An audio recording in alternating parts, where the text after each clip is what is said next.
S block. वही periodic table में S block is present to the extreme left of the periodic table, and this S block is basically divided into two.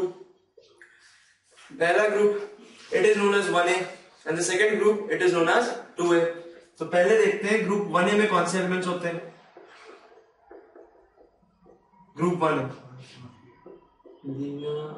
Lithium, potassium, sodium, rubidium, caesium and francium. अच्छा, इसमें से जो francium होता है ना, that is liquid.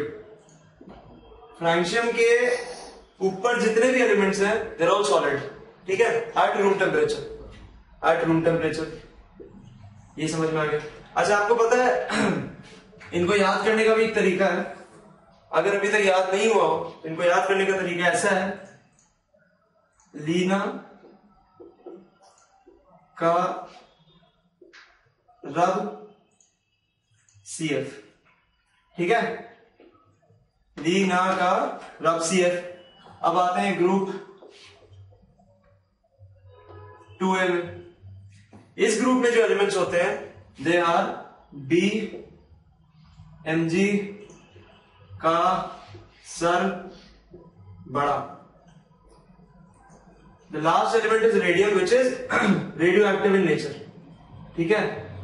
Radium के ऊपर जितने भी एलिमेंट्स हैं there all solid at room temperature. इसको भी याद करने का तरीका है, B Mg का सर बड़ा, ठीक है, ये याद हो गया। तो let us first concentrate on group 1A। भाई काफी सिंपल है। सबसे पहले स्टडी करेंगे इनका atomic radius. Atomic radius increases down the group, quite obvious. Increase क्यों करता है? क्योंकि इनका एटॉमिक नंबर बढ़ता है। ये समझ में आ गया। अच्छा, अब जो ग्रुप 1A के एलिमेंट्स होते हैं ना, अपने पीरियड में इनका रेडियस सबसे ज्यादा होता है। ऐसा क्यों? ये फिर छोटा होते जाता है। होता ही है कि इनका जो आउटर मोस्ट इलेक्ट्रॉन होता है, the number of outer most electrons they remain the same, ठीक है। अब वो तो सेम है, लेकिन बढ़ता क्या है? बढ़ता है एटॉमिक नंबर। एटॉमिक नंबर बढ़ा मतलब Z इफेक्टिव बढ़ा। अगर Z इफेक्टिव बढ़ा तो बेसिकली जो outer most electrons attraction feel कर रहे हैं वो बढ़ गया। जैसे ही वो बढ़ा, कंट्रैक्शन टेक्स प्लेस और ये छोटे होते जाते हैं। तो अपने पीरियड में ग्रुप 1A के जो एलिमेंट्स होते हैं उनका जो रेडियस होता है दैट इज द लार्जेस्ट, ठीक है। ये समझ में आ गया। अच्छा, जो ग्रुप 1A के एलिमेंट्स होते हैं they all form unipositive cations, that is Li+, Na+, K+, Rb+ and Cs+, ठीक है। We won't be studying francium क्योंकि रेडियो एक्टिव भी होता है और लिक्विड भी होता है। तो इन पांचों एलिमेंट्स पे, फर्स्ट 5 एलिमेंट्स, उन पे ही कॉन्सेंट्रेट किया जाएगा, ठीक है। सही है, समझ में आ गया। अब एटॉमिक रेडियस तो बढ़ता है। अब आप बताओ कि ionisation potential, the energy required to extract the outermost electron which is known as ionisation potential, उसका ट्रेंड कैसा होगा? बड़ा सिंपल है।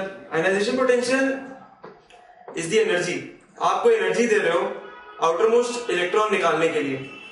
तो यार ध्यान से देखो, Li+, Na+, K+, Rb+ and Cs+।